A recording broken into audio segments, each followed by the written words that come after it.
এই মুহূর্তে আমি আছি অমৃতসরের জালিয়ানওয়ালাবাগে। এইখানে আমি দেখলাম কিভাবে সব গুলি চালিয়েছিল, সেই গুলির দাগগুলো সব রয়েছে পাঁচিলের মধ্যে। এখানে একটি স্মৃতিসৌধ রয়েছে। জায়গাটি খুব সুন্দরভাবে এখন সাজানো রয়েছে। তো সেটাই আসলাম, সেটা দেখাবো, আপনাদের দেখাচ্ছি এই ভিডিওতে।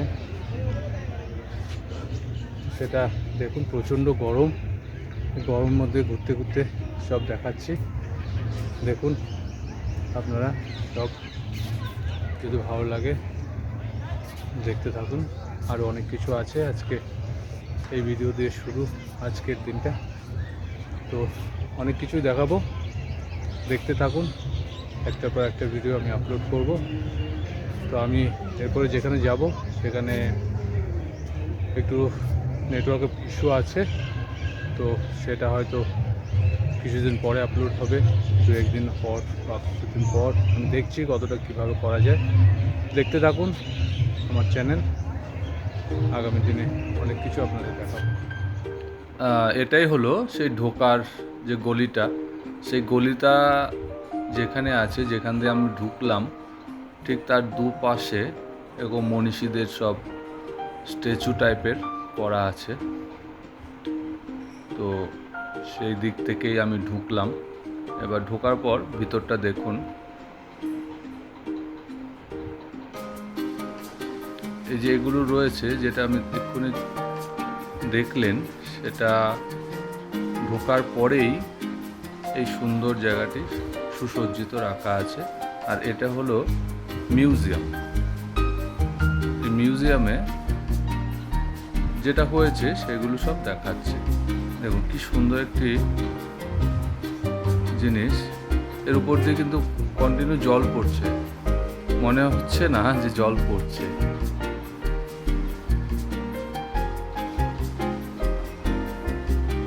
আমি অ্যাকচুয়ালি এমন একটা সময় গেছিলাম, আর এটা হলো গুলির দাগগুলো, যে বুলেটগুলো আমাদের যে শহীদ করা হয়েছিল, যে শহীদদের মারা হয়েছিল, সেই গুলির স্পটগুলো এখনও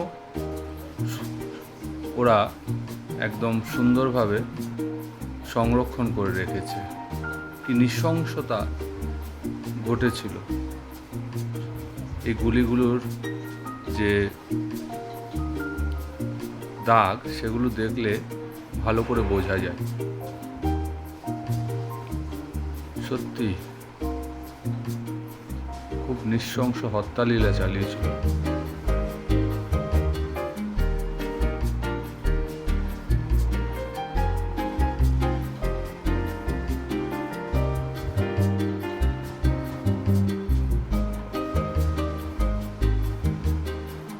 চারিদিকে খালি গুলির দাগ।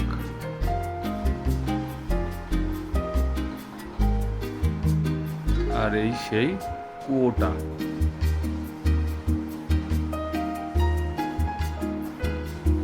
এখন এই সুন্দরায়ন করা হয়েছে।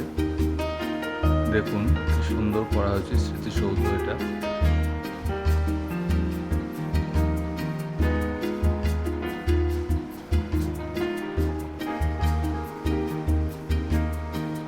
সুন্দরভাবে চারিদিকে বাগান করেছে। আমি যেন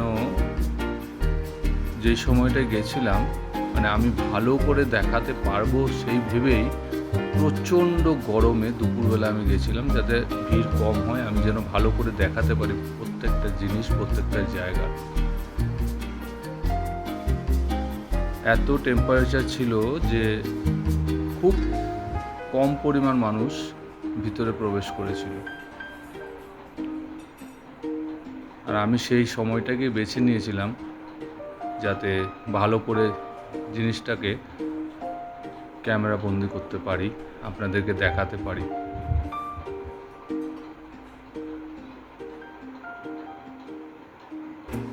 খুব সুন্দরভাবে এখন এটাকে সংরক্ষণ করা রয়েছে।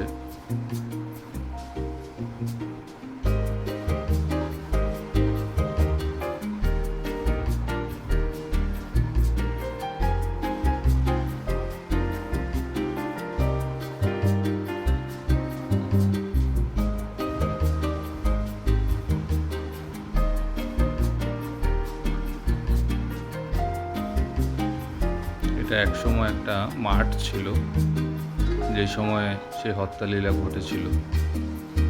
এখন সেটাকে সুন্দরভাবে সাজিয়ে রাখা হয়েছে যাতে সবাই আসে, দেখতে পারে এবং অরিজিনাল যে জিনিসগুলো, যেই জিনিসটা যেই পাঁচিলগুলো, সেগুলো কিন্তু সেই সময়কারই, যেগুলোতে গুলি লেগেছিল, সেই গুলির দাগগুলো এখনও স্পষ্ট বোঝা যাচ্ছে। এগুলো দেখলে বোঝা যায় যে কতটা হিংস্রতা, কতটা মর্মান্তিক ঘটনা ঘটেছিল সেই সময়।